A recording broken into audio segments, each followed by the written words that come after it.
Back again for another Just a Tip Tuesday. My name is Nisha McKenzie. I'm a PA and a sex educator At, do you want to say where? Sure. At Grand Rapids OBGYN and Center for Women's Sexual Health.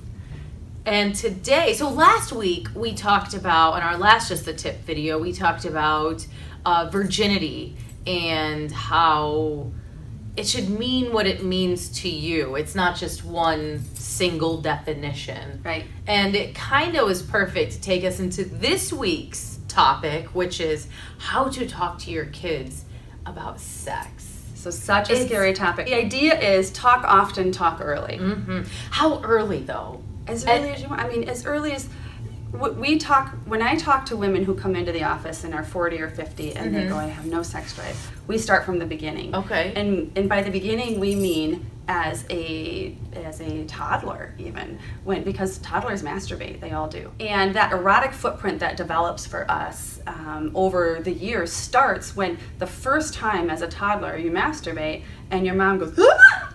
and picks you up and goes, go wash your hands, don't do that again, you know. So you're gonna go blind. That old myth. Exactly. If you masturbate, you're gonna go blind.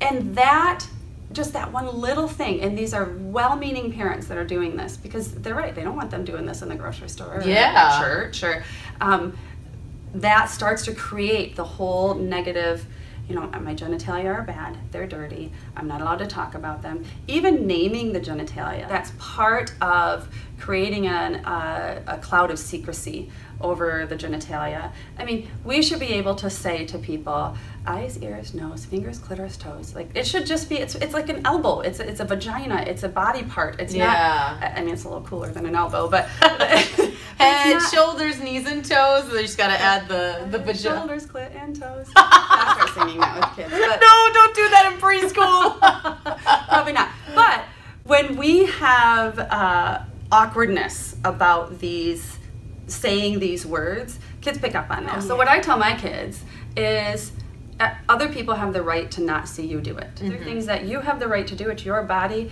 Your body is beautiful. It's got a lot of great things that it can do. You have the right to explore it in a safe way in private. Okay. So it's okay to talk about it without shaming it. How does a parent become, because you just saying that, there are probably some parents who are like, oh, what? Yeah, I'm not going to say that. Yeah, how does a parent become okay with tough. That? It's tough because of our culture and because we don't, yeah. I've had parents ask me, does this mean my kid's going to be a pedophile? It's not. No. There's actually no relation to that at all. So we have to kind of get those stigmas out of our head too, that says that it's bad. If we can grow some sort of a comfort level with it, to just say, if you're touching yourself, let's talk about it. Why do you do it? What does it mean to you? What does it feel like to you? And then say again, I always stand on that statement. Other people have the right to not see you do it. Now, what about sex itself? The action of sex between two people. How do you talk to that about your kid? Is it something you bring up to them, or do you wait for them to ask you? I typically recommend you wait for them to ask, especially for the younger kids. Right. So you start with labeling body parts and not shaming. They don't necessarily always feel like they have someone to talk to. So that's why I say, as a parent, if you want your child to wait till marriage, then talk to them about that and talk to them about why. Yeah. Rather than saying, don't have sex until you're married, or people don't have sex until they're without married. any reasoning. Right, because their bodies are telling them something different, and so then you're the liar. And you're automatically setting yourself up as someone that they don't feel like they can trust. Yeah. When young kids ask, answer the question they ask. So if they ask... If they said straight up, what is sex? They typically don't say that. Okay. But if they do, then answer that. I don't have kids, so I don't know what they would ask. What would a typical kid ask? They'll more often ask, where does a baby come from? Okay, that seems more, yes. Well, how does it... They'll more often ask that. And so you can say, it comes from a mommy's tummy. There's an organ in there called the uterus that holds the baby, and the baby grows in the uterus, and then at the end of the time that the baby is growing, then the doctor takes the baby out, and then the baby's born. And usually, kids are good with that. They don't ask anything else. Well, what if they say, well, how does the baby get in mommy's tummy? It depends on the age of the child and your comfort level, but you can say there's a cell in a daddy called a sperm, and there's a cell in a mommy called an egg, and those two cells join, and then they start dividing, and they divide into a baby. And they start to make a baby. Which is true. You don't have to say a penis goes in a vagina and it goes back and forth, and then you don't have to say any of that yet. When they start asking, you can tell them. But for the most part, those types of answers, you answer directly only the question they ask. That satisfies them. Talk early, talk often. Because do you prefer both parents talking to the kids? Whatever is comfortable for that family is fine. You know, if they can sometimes there goes the poop emoji. Don't drop the poop. If they can sometimes talk to dad, sometimes talk to mom. If you have the one conversation, it can be done in the right way. I've seen it be done in the right way. That's great. But it can also be done where it's uncomfortable and it's awkward and there's this whole build up to it. And when it's such a big deal, then when little questions come up down the road, they're going to go, well, maybe we have to have this whole camping weekend again to talk about it. You know, maybe we can't, I don't know if I can ask that, because I know that it took a lot of energy to have that one conversation, and maybe dad wasn't that comfortable or mom wasn't that comfortable. So are you saying don't make it a big deal then? I'm saying don't make it a big deal. I want my kids to know that my husband and I can hug, or we can kiss, or we can hold hands in front of them, and they don't have to go, ew. Yeah. You know, this is what makes a good relationship, is that we have physical touch and intimacy, as well as that we can raise children together. Because I want them to grow up and have loving, trusting, healthy, intimate sexual relationships when they're ready, and I don't want them to feel like they have to hide that or not talk about that. Right. So talk early, talk often.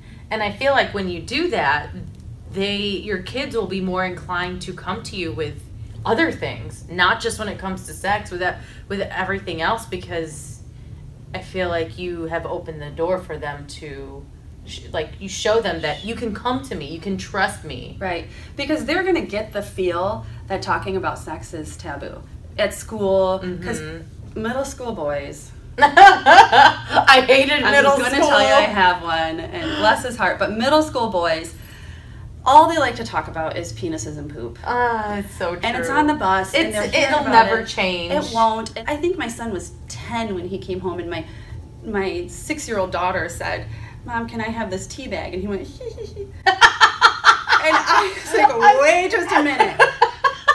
You come right over here and you tell me. Laugh now. I said, 6-year-old, you walk out, and 10-year-old, you come over here and you tell me exactly what you are laughing about. And I'll be darned if he didn't know exactly what a tea bag was. Oh my gosh. I bet there's some people watching right now that are about to look up tea bag because they have no idea. Urban Dictionary. Kids are going to learn this stuff. And it's not things you talk about with your friends. Especially at your age. Right? Your friends are going to talk about this. I want you to stay silent. So, overall takeaway from this week's Just the Tip video is talk early, talk often, and if you need someone to talk to, Nisha's your lady. I'm happy to talk to anybody. I'll have women bring in their young daughters sometimes because they're in abstinence-only schools, and they want them to be able to have someone to answer questions that they know they can't get answered at school. So younger girls, older women, it doesn't matter the age. If you have a question about sex, couples, yep, we're happy to answer them. Yeah, and you can find Nisha over at Grand Rapids OBGYN and the Women's Sexual Health Center. We'll be here again next Tuesday. Yeah, I can't wait to find out what next week's tip video is going to be about. I'm loving all these tips. They're kind of fun. They're fun. They feel so good. Now I want it all. All right, we're done. Next week. So, more bloopers? Is this what this is? We're done.